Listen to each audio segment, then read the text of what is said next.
So Matt, appreciate the time. Yeah, absolutely. Thanks for the opportunity. My pleasure. So here we are, about a month-ish into the season. What's it like being a 34-year-old kicker on the UVA football team?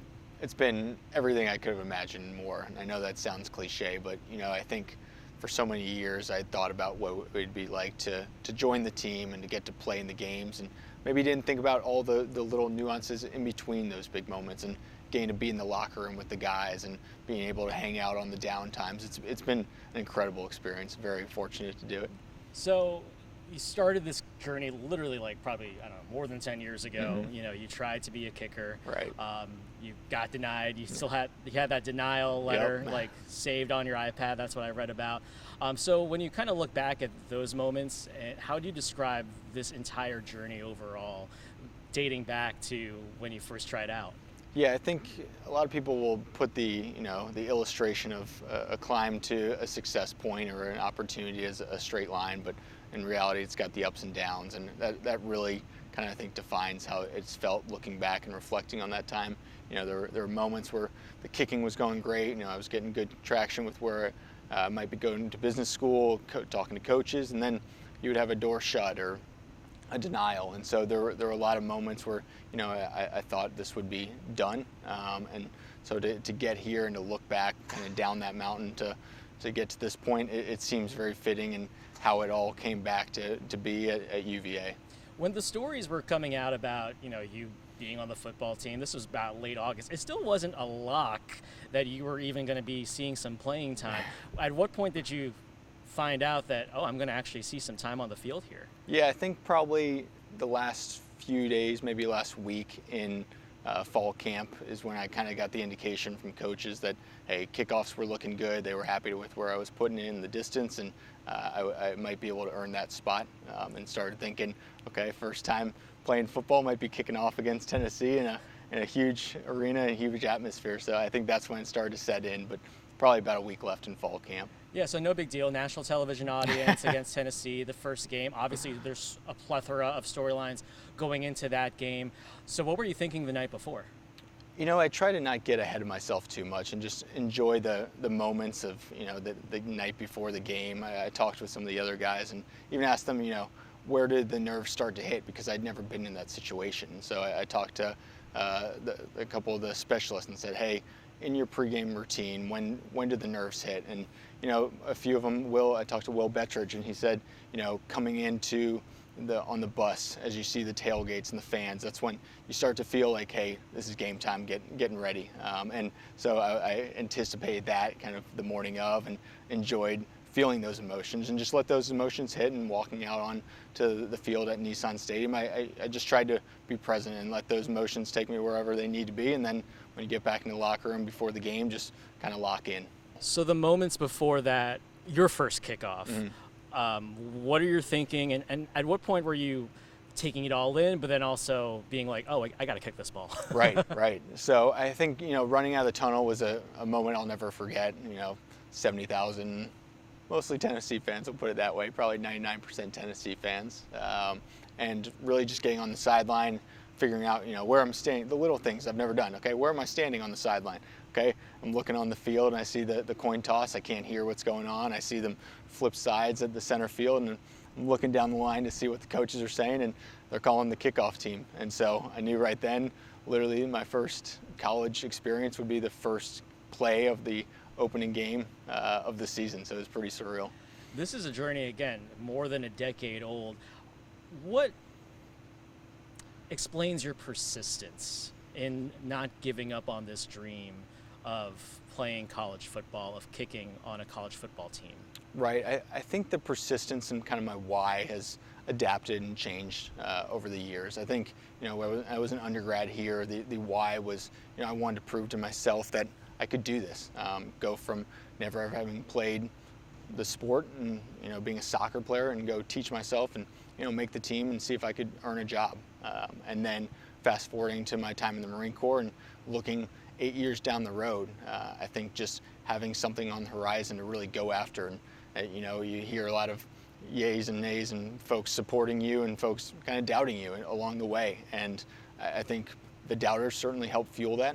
When people would say, that can't be done, or nobody's ever done that, or whatever it may be, you know, that certainly adds to the fire and adds some motivation.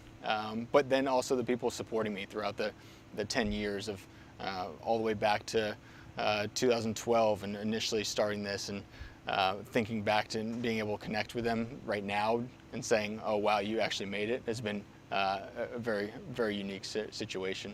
Well, how'd you get into sports in general? Like, why soccer? So it was just kind of the sport I felt pretty good as a kid, you know, playing a lot of sports. I loved playing all the sports throughout the seasons, and then soccer was the one I kind of excelled at initially, probably 10, 12 years old. And, you know, at that point, if you want to be great at that, you got to kind of devote the time to it. And so I started doing soccer, club travel soccer year round, and it was about the time getting into sophomore year of high school where, you know, I wasn't quite good enough to make a Division I team.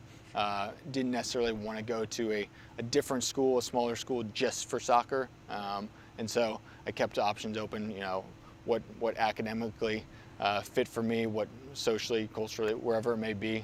Felt at home in the South. I lived in South Carolina for a number of years. So this getting on grounds in 2006, I immediately felt at home and fell in love with the grounds. And then I read there was a moment where something clicked for you and you wanted to try out football. Can you take me into that moment? Right. So kind of after probably my senior year of high school soccer, we'd won the regionals, and that was kind of the end of the road for soccer at that time. Again, wasn't going on to play at college. My dad and my brother had always looked at me and said, you know, you've got a big leg for a soccer player. Have you ever tried kicking a football? How far do you think you could make it? Just as a, you know, curiosity thing. And so I went out one day. I still remember, I could tell you the exact spot on the field at my high school field in Coronado, California, that I kicked the first field goal attempt. I won't even say field goal because it was a terrible kick. It went about 6 feet off the ground, about 10 yards down the way. And I was like, okay, this is, you know, harder than it looks. But I think that kind of initially gave me the itch to kind of work on this and improve it over the 12, 14 years. Yeah, well, and then I read you got here and you had the confidence to try out. You went, what, 9 for 9? Mm-hmm. Was that right? So, like, in your mind, you're like, okay, I'm not bad at this. Right. And then they still tell you no. Right. I mean, can you take me to that initial feeling of just, like, being told no, even though you're like, did you not see me just do 9 for 9 right here? Right. I think I at this point, I've got the time and the perspective, I think, on the situation to understand probably why the no came. I was very green, didn't know necessarily a lot about the recruiting process. I'd put together a recruiting video of me going out to my sister's high school field. It wasn't even an actual football field. It was just an old goalpost that was up, and, you know, put together some kicks with some animation, some music, and I look at that now and just cringe. Luckily, I've taken that down off social media. That will not be found. You should see my initial anchor reel when I was coming out of college. So exactly. I feel the same way. Just you hide that. You bury that in the archives. But you understood, I guess, at that point. Yet you still had the persistence to continue to want to do it. You still had a fire in you. But you also went into the military, and you talked about how your dad played a role in that. So what was that thought process like about joining the Marines? Yeah, absolutely. So I think people see, you know, my dad was a 20-plus year Marine fighter pilot. Oh, you went and flew too in the Marines. Like, that was always the plan. And really, that was never the plan. I had always seen that as his thing, something I admired that he did.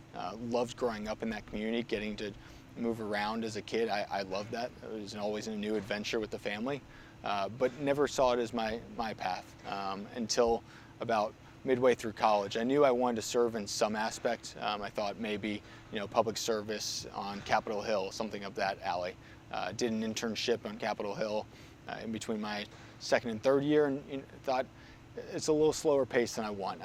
Out of the gate, I want to have a little more lively environment. Not that Capitol Hill isn't lively, but I wanted a little more action, and thought, you know, I'm a young, able-bodied, you know, let's look at this military thing a little bit closer. And so I started talking with my dad, and he didn't push me towards it. Almost, you know, was a sounding board for, you know, make sure this is really what you want to do. Never pushed me into it, and just said, okay, here are the pros and cons of this career and this lifestyle, and was able to use my mom as well. You know, she had done it right alongside him for 28 years, and so getting to hear the family aspect of it, some of the things I hadn't seen growing up, the goods and the bads of military life for the family. And so they were great resources for that. That's awesome. How do you explain why you kept the football and, want to keep going? And was it kind of an escape for you from the tasks you were doing as a Marine? I think it was a good stress reliever. I always saw it as something you can go do very similar to golfing, where you can go to a driving range, all you need is a ball, a tee, and an open field. You don't even need post, really. So it was something, if I had a long day, I could swing by the field on base for 20, 30 minutes, have some kicks, get out some aggression, do some kickoffs, and go about my day. So it was very unique that you don't need a team necessarily to go out and practice kicking. So was it 10 years you were in the Marines? It was, yeah, just over 10. And so in between piloting helicopters, which, by the way, so what is that like? Because I'd be remiss if I didn't ask you, a football player, what's it like to pilot a Marine helicopter? Because I guarantee you there probably aren't that many college football players who have that experience. It's an incredible feeling. People ask me, do you miss flying? And certainly there's aspects of flying I miss, but what I really miss is flying 10, 15 feet off the ground over open desert with a fully loaded out warfighting attack machine that you get to fly around and shoot some things in the desert. And I know that sounds childish, but that was why I chose the Cobra as an attack helicopter mentality and supporting the Marines on the ground. And so that's what I miss most about the flying aspect. So your military career ends, and I think by now most people who have read about you, they know, okay, you went to Darden Business School, you wanted to pursue a degree in business. It was consulting, and you also still had this passion for college football, and you want to give it another try. And I know by now it's like, okay, you've been through how many NCAA waivers just to try to figure it out. But it was the special teams analyst who gave you a shot, who saw tape. What tape was it? Right. So it was Coach Drew Meyer. He's the special teams analyst here. And I kind of reached out to him probably 2 years prior to starting here at Darden. So it would have been 3 years ago at this point. And just, essentially slid into his DMs and said, hey, crazy story. Here's me, this is what I'm looking to do. I think I could be an asset to the team. And I sent him a few tapes of just working with the local folks back in San Diego. I'm very lucky to have had great coaches out there. It's kind of a hotbed for NFL free agency in terms of kicking and punting. And so I worked closely with Nick Novak, who was actually a former Charlottesville resident growing up and went up to Maryland for his college days before going in the pros. And so I sent him some film of me working with Nick out in San Diego. And when I sent it to him, I really tried to emphasize, yes, I understand this is going to be a unique story and a good story, but that's not why I'm doing it. I want to be an asset or be able to contribute to the team. That was whether it was actually getting on the field. If I earned the job, great. If I wasn't able to earn the job, I wanted to be still able to push the other kickers I was competing with and make them better. I did read there was a little bit of hesitation about, okay, is this guy just in it for the story? And you were trying to emphasize that wasn't the case. Okay, well, now here we are about 2 months into the season and into camp, and this is going to be your one and only year being a UVA Cavaliers football player. You've clearly also been an asset in many ways. How do you feel like you've contributed to the team, not just in kicking competition, but it's not every day you get a 34-year-old with, I guess, wisdom and experience that gets to be on this team. Right. I try and be, a positive role model, positive reinforcement on the sideline. I think I have some years of perspective maybe on the guys, good and bad years. But just being when, I see the guys, they're in their own head on the sideline, I try and, delicately find a way to remotivate them. And I certainly understand the role as a kicker. You're kind of on your island of the specialist. You don't want to be the guy. I'm not in the trenches with the guys, so I understand that role. But I try and approach it, kind of walking that line in terms of motivating them without being too much of a rah-rah cheerleader. What is the dynamic like, though, especially like in the locker room or in practice? I mean, you got 20-something, 21-year-olds talking about something on TikTok. I still can't really figure that part out. And you're kind of on your own. So, what's the dynamic like between you and these much younger players? Yeah, I think I'd be curious to hear what they have to say about that. But to me, I think, a month and a half, 2 months into it, I like to think they see me now as just another guy. I think we've built some great bonds with the guys over the time I've been here, which is why I wanted to get here as quickly as possible and start building those bonds. But I think they realize, I'm just another guy that, just happens to be almost twice their age. But I think once we get out of the, off the field or out of the locker room, I think it clicks with them when they see me out at dinners with, my kids and wife. They remember that it's not quite the same, but in a good way. How has your time in the military also shaped your perspective as a football player? I feel like you wouldn't have traded anything that you've done in the last 16 years to have had this moment. Yeah, I think you're exactly right. I wouldn't change a thing. This is exactly how I think my story was supposed to be written, with the opportunities and the setbacks I've had along the way. But I think, the military's allowed me to gain some great leadership opportunities that I've been able to hopefully bring to the locker room on and off the field. I wouldn't have changed a thing looking back from, that first denial as a second year to, making it as a 6th year at 34. And a wife and 2 kids. How old are your kids? I've got a 3-year-old daughter, Savannah, and a 10-month-old son, Noah. What's that been like, juggling being a dad, being a husband, going to business school at one of the top business schools in the country, and also, I play football too? It's a juggling act for sure, and the juggling act is probably leaning on my wife, who's an absolute rock star at home. Without her, this would not be possible. There's no way. And so I owe her a huge debt of gratitude, and I look forward to paying back in dividends when we have the chance after the season's done. But it's setting expectations. Hey, here's what the schedule is going to look like for the week. Here's where the friction points might be in terms of time home versus time here and time at the business school. And I try and prioritize certain things and try and do a lot of work when the kids are sleeping so that I can be home in the evenings and be there for bed and bath. But there's a lot of conflicting priorities and trying to not drop any of the balls that I have in the air right now. But again, I wouldn't be able to do this without her. And you and her met here at UVA, right? We did, yep. Back in your first stint. Right. Is there a soapy Hallmark love story There's there? There's not. I'm a big rom-com guy, and we don't have that, meet cute, I think is what they call it. But no, we met through mutual friends our 3rd year and dated throughout 3rd and 4th year, and then did some long distance while she was at grad school, and I was down in Pensacola at flight training, and actually got married back out in Keswick Vineyards in 2015. So Charlottesville has very much been part of our story and continues to be. I think it's still worth a Hallmark movie synopsis. I don't know how many Hallmark movies you watch. I think that goes up there. We can probably talk about that down the road. Sell a screenplay. No big deal. As you're going through this motion, how much of your life is soaking it all in, knowing this is your 1 year, and how much of it is, by the way, I still have to do the work? Right.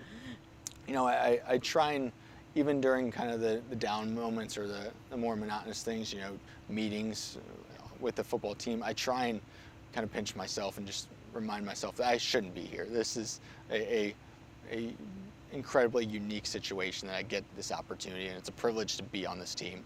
So I try and, even those down times or the long meetings, whatever it may be, I try and remember how grateful I should be and I am to be in this role, in this position. So certainly soaking all that in, soaking in the surreal moments of being able to kick in Scott Stadium, a stadium I spent 4 years as an undergrad watching from the hill. And I still remember the first kickoff of the JMU game, kicking towards the hill and just seeing a orange hill from all the fans. And there was about a half second where I just kind of smiled to myself as thinking how cool that is that I get to kick off towards the hill that I spent so many great Saturdays in. I'm going to safely assume that you'll probably have a senior day.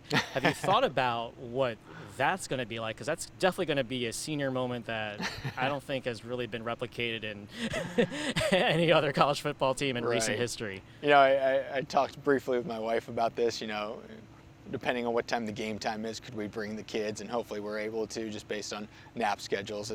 Any parent would know you'd never mess with nap schedules, but if the game time works out, we would love to have them, I think, there to share that moment because this is a family accomplishment and a family win. And so would love to have them out there, but at the very least, have my wife out there with me. again, 16-year journey that is nearly complete as far as the, I got to kick for a college football team Right. part.